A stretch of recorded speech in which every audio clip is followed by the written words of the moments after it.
In this video we're looking at how to lay down flat colour. The inspiration comes from railway posters of the early 20th century, and we're looking at these in order of detail rather than date, ending with Tom Purvis, who reduced his images to the bare minimum, removing any facial details and tone, and using pattern to describe form.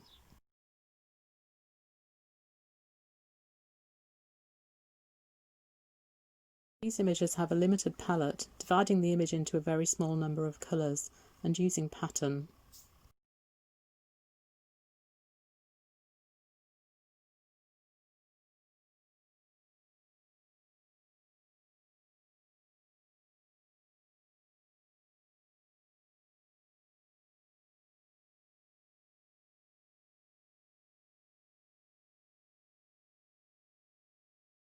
In this one, rather than using shade, Tom Purvis uses the pattern on the towel to describe the form.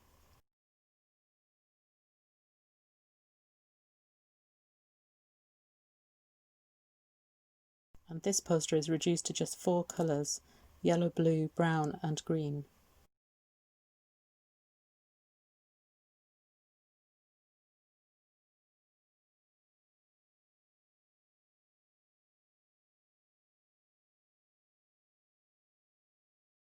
This is effectively what colouring in book artists have to do, splitting an image into colours so that they're easy for somebody else to apply. Here's an example that I created from 2 photographs I combined from Seaford.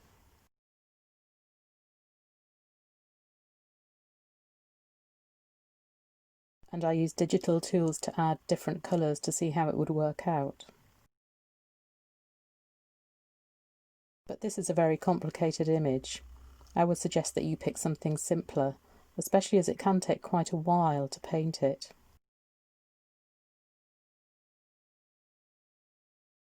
If you find it difficult to work out how to simplify colour, one tool I can recommend is to try playing around with a photograph on your phone and using the contrast slider.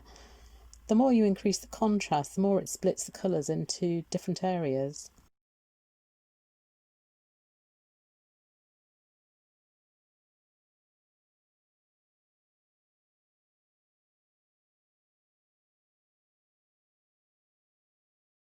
Here's a poster I designed by doing just that with a photograph of the Eiger, and then I collaged a Swiss flag onto it.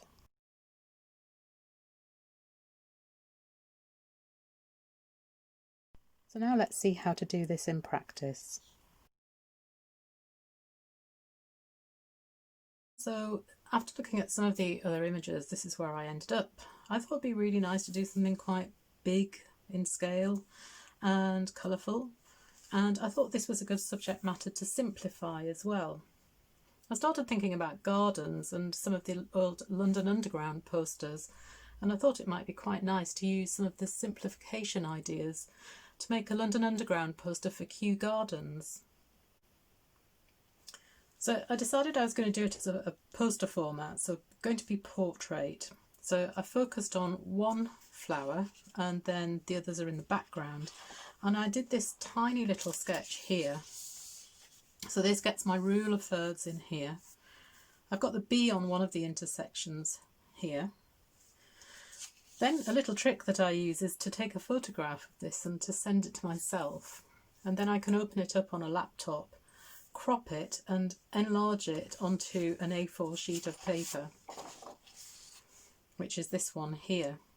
But when I saw this, I decided that this blocky lettering I thought was a little bit too distracting from the bee, and so I had a look back at some old London Underground posters and found one with some lettering that I liked more. Then I decided that I might change the composition a little bit and actually reverse this flower in the bottom so that the bee was on the bottom right intersection, and I thought I'd have a sort of S shape with a bee in the middle here, flying up and leading to the lettering. So I traced off part of this drawing. I printed out the lettering that was closest to the one that I could find on the poster. And here are my tracings. Once I'd traced my drawing, I then scribbled all over the back and transferred it like that. So that was there. Put my lettering up here. I see I didn't quite fit my S on, so I had to do that separately. And then put in the second B, and actually this other B is on an intersection top left. So you can see what happens when you use tracing is that you get quite a lot of smudging, and if your pencil's very soft, it's a good idea just to rub this back a bit so that it doesn't come up and affect the colours that you put on the top. The danger, of course, is that when you wipe this off, you just smudge it even more. So in this instance, it's a good idea just to hold it above a bin and to tap the back of the paper. And of course you can blow as well.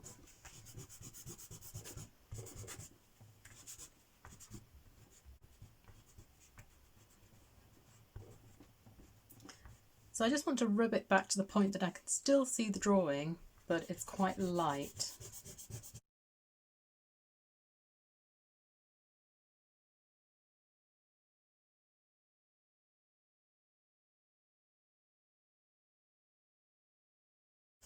So I'm going to do my demonstration in acrylic, but I'm going to show you how to get a flat surface using other media as well. So here I've got some designer's gouache. This is the traditional designer's gouache made by Winsor & Newton, which is probably the most popular. And really this is the best medium for getting a flat poster style surface. But because not very many people have gouache, I'm going to demonstrate with acrylic, as I said. You can do this with watercolour as well, and I'll talk about that in a moment. Here we've got the traditional gouache, and this is a fairly new product, which is acrylic gouache. And a little bit like the difference between watercolour and acrylic, the acrylic gouache is fixed when it's dry, so it's not going to run into any of your other colours. There I have my traditional watercolour. Other media you could use is inks, but these are very transparent, so you really do need to be careful and not put a light colour over a dark because it just won't show through. And you need your drawing to be very well rubbed back or you'll see all of the lines. So the key to getting a flat surface is having enough paint mixed up in the first place. One of the things that I do is actually put the water in the palette first and add the paint until I've got the right colour. So for example, here's my ultramarine watercolour. I actually switched to a Tharlo turquoise because I couldn't get the lid off the ultramarine. I'm going to squeeze it out on the top of the palette like that. And now with my watercolour brush, I'm just going to take a little bit of the paint, mix that in. And you need to make sure it's really well mixed in because sometimes you get little blobs on the brush that can pick up when you start painting. And test this out.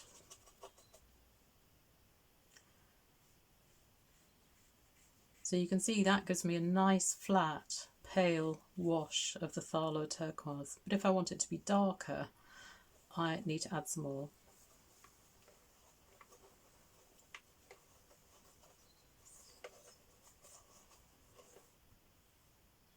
There you can see how there are still bits in this that aren't mixed up properly, so it is worth just making sure this is fully mixed through, because the minute you get a little bit in your wash, that's the end of your flat effect.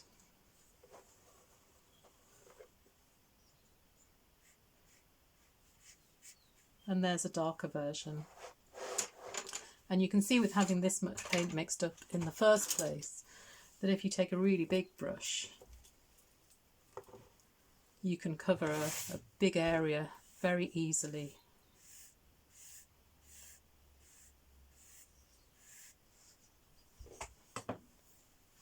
So a similar situation with the gouache. I've put some water in here. I'm just going to clean my brush.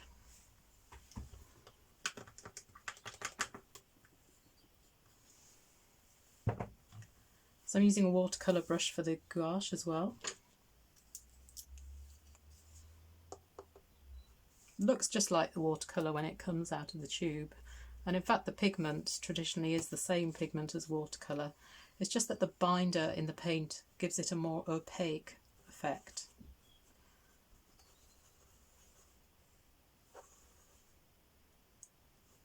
A bit more of this.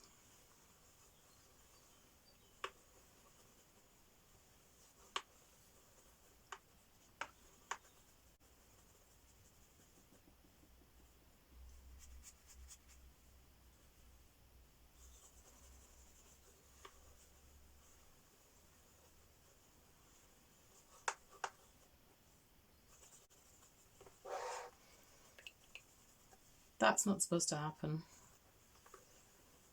When you have a full palette, obviously you do need to be a little bit careful when you're swishing the water around.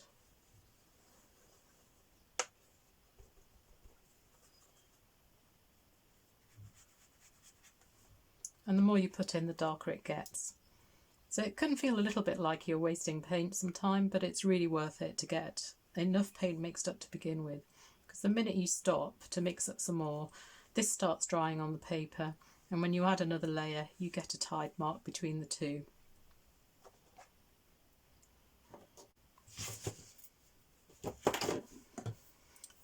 But as I said, for my painting I'm going to use acrylic, and acrylic actually goes on flatter when it's thicker.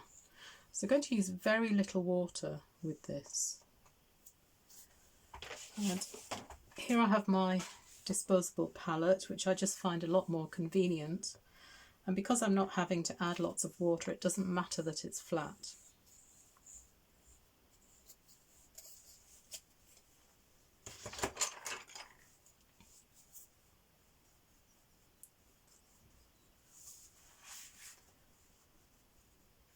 So it needs to be quite thick.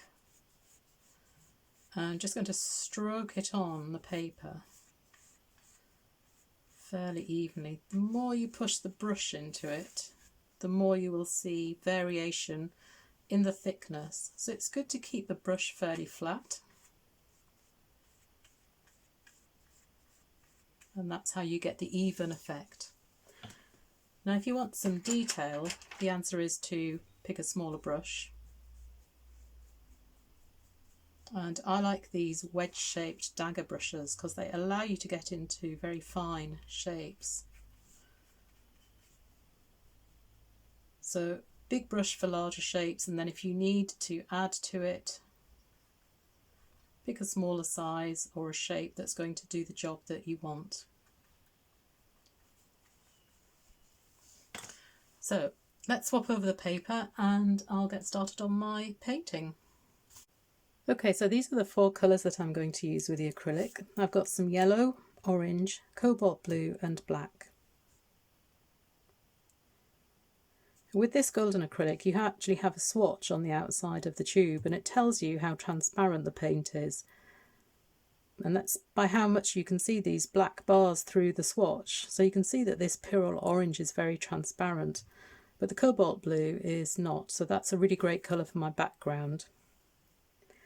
And I've put some tape across the top of the lettering. This is going to allow me to mask that line off and keep it really nice and straight. So now I'm going to get started and show you what I mean. So I'm going to need plenty of paint for this. So without adding any water, I'm just going to work this through the brush a bit. When you're painting across the tape like this, it's really important that you don't try to push your bristles underneath, because that will cause the paint to bleed underneath. So I'm just going to work away from it along the line and just making sure all of the white of the paper is covered up.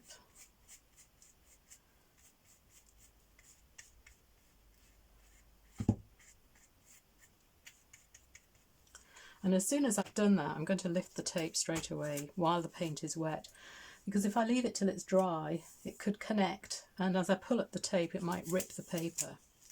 The best way to do it is just to go towards the paint slightly and pull back across yourself.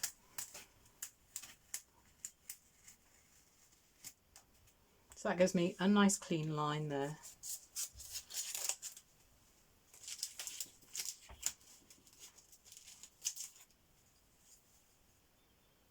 And now I can paint the area above the lettering.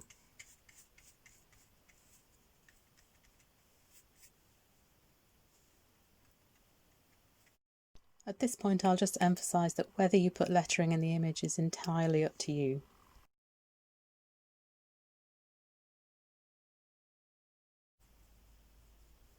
So what I'll need to do afterwards is to go back into all of the letters. So for now I'm just going to do the ones on the edge. You can see how this little dagger brush gives me a nice straight edge there on that S.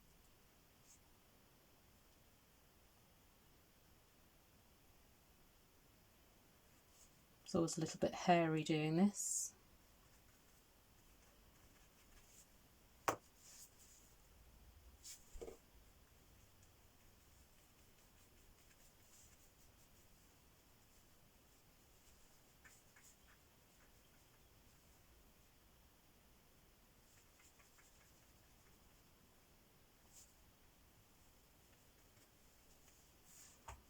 So what I'm going to do is to leave this until the end, and then what I can do when this is dry, I'll turn the paper around and I can take the bottom and then I can work into the detail, but I'd like to do that with the paper a little bit closer to me so that I have a bit more control over it.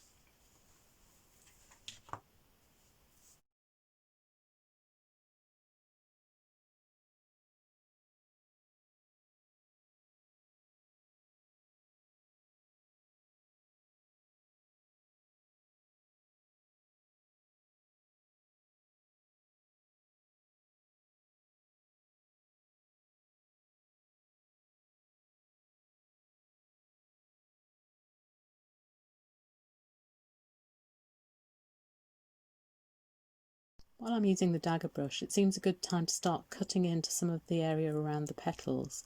And when I've done that, then I can use a bigger brush for the larger areas, a little bit like decorating a room.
It's perfectly fine to keep turning the paper around to access the areas in a way that's more comfortable for you.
If you're going for a flat effect, don't forget that when you're mixing colours together, they need to be well and truly mixed together, otherwise you will pick up different colours when you apply it to the paper.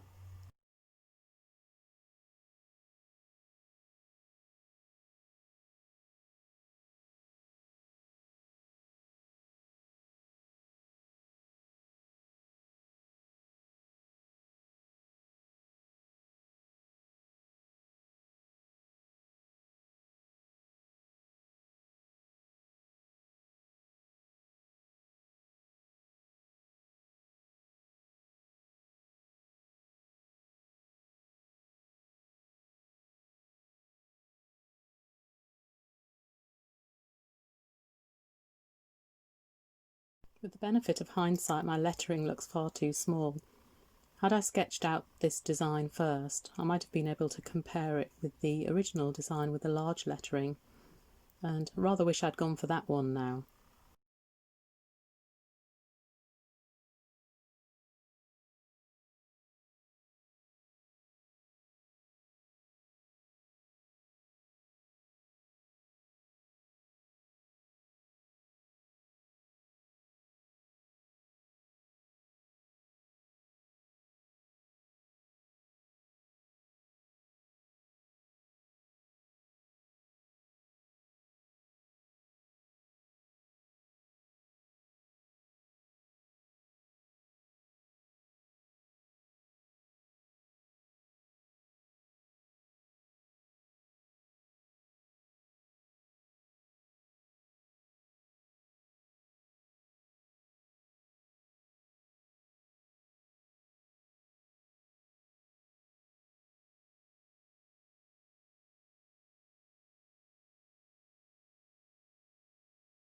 It doesn't matter that the bottom edge is ragged, this is below the level of the picture where it would be mounted.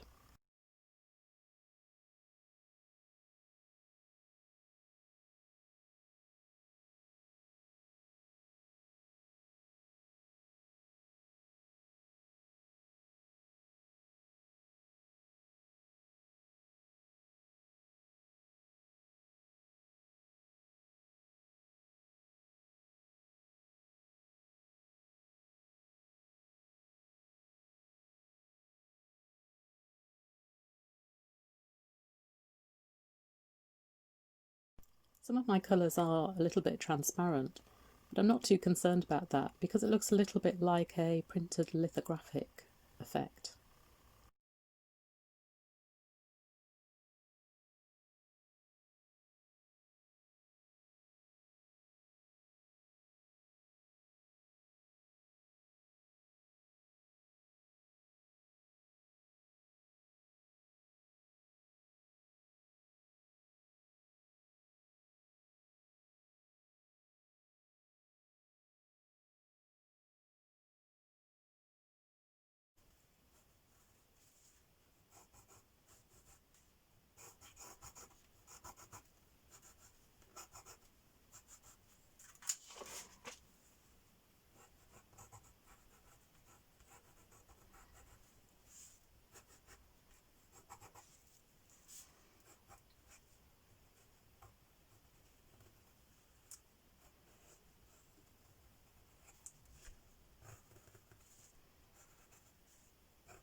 Here's the finished version.